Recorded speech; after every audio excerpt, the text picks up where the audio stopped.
The morning I woke up to find my girlfriend Ava gone was like a splash of cold water to the face. At first, I thought she had left for an early shift at her job at the diner in downtown Eldridge, a sleepy little town that rarely saw anything more exciting than the annual fall fair. My phone was dead, which was odd, because I could have sworn I plugged it in the night before. After rummaging through the drawers for a charger and giving it some juice, the date flashing on the screen made my heart stop. February 17th, 2024. That couldn't be right.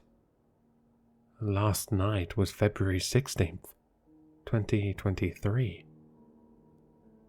I stumbled out of bed, my heart racing as I dialed Ava's number, only to be greeted by the cold, impersonal tone of a disconnected line.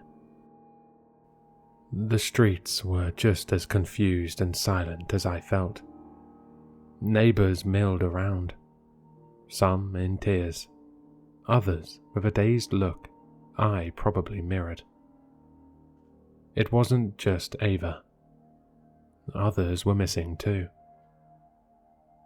"We're doing everything we can," the sheriff assured everyone at the press conference, his eyes hollow, reflecting a year of questions with no answers.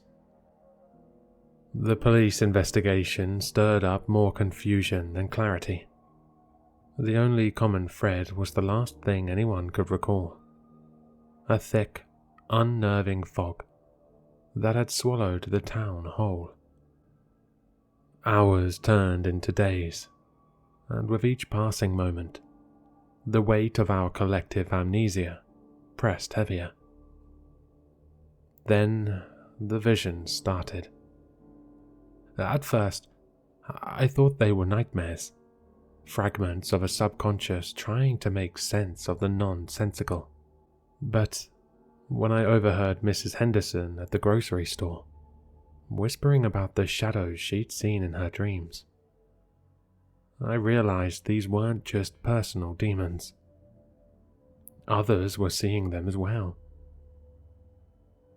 In the days that followed, a makeshift support group formed. We were a band of the bereaved, each of us missing a piece of our lives, desperately searching for answers in a town that had none to give.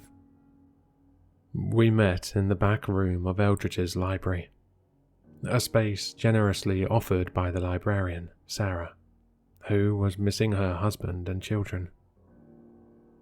The meetings began as a way to share information, any leads that the police might have overlooked, but they quickly devolved into something much darker. It was during one of these gatherings, under the sterile buzz of fluorescent lights, that we first spoke of the visions. As the meetings unfolded, a shared narrative began to emerge, pieced together from the fragments of those gathered in the dimly lit back room. It was a story that seemed too bizarre, too otherworldly to be anything but the collective imaginings of a town gripped by loss and confusion. Yet, the details were too consistent, too vivid to dismiss outright. Every account converged on a single scene. A clearing in the woods, enveloped in a fog so dense it felt alive, almost sentient. None of us remembered how we got there, yet the place was eerily familiar, as if it had always been a part of the town's landscape, hidden in plain sight.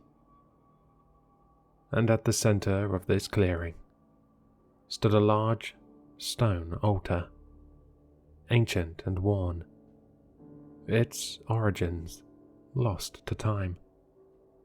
The memories were fragmented, like shards of glass reflecting pieces of a whole we couldn't quite grasp.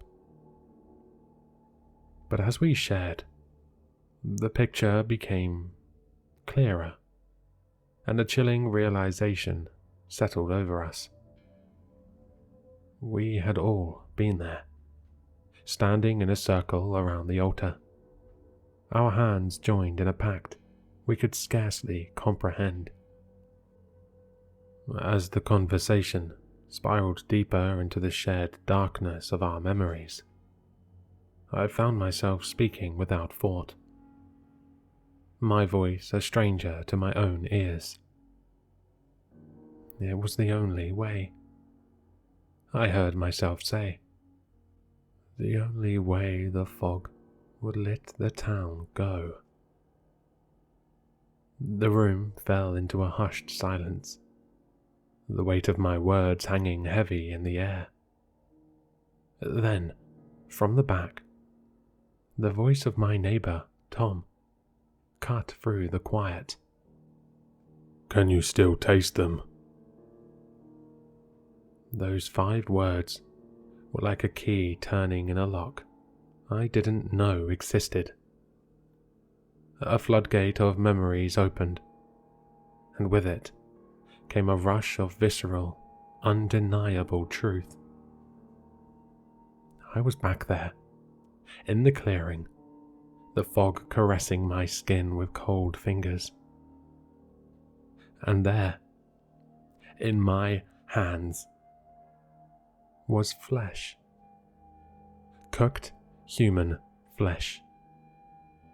The horror of the realization was paralyzing, but even as my mind recoiled, my senses betrayed me. The taste, the texture, it was all there, horrifyingly vivid, as if watched through someone else's eyes. I saw myself take a bite. The act so barbaric, yet so achingly familiar. And then I saw it. The remnants of a tattoo on the charred skin. The revelation hit me like a truck, sending me spiraling into a nightmare I couldn't wake up from. The words, "Ava loves Hunter," inked on the charred forearm, were unmistakable. My stomach revolted as I hunched over, the contents of my gut splattering onto the cold library floor. My world didn't just spin. It capsized, plunging me into a dark sea of guilt and disbelief. As I tried to catch my breath, gasping for air that suddenly felt too thick to breathe, Sarah's screams tore through the eerie silence of the library. Her cries, raw and filled with an agony that words couldn't possibly capture, echoed off the walls.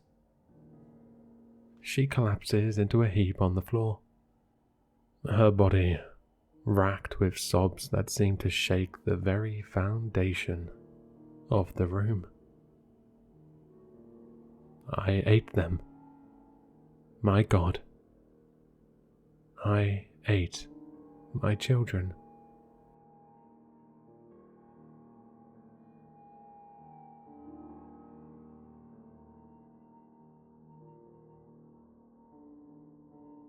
Hello, Sinister listeners. If you've enjoyed this story, then you'll find all the author's information in the description below. For more content, be sure to like, comment, and subscribe to succumb to the sinister.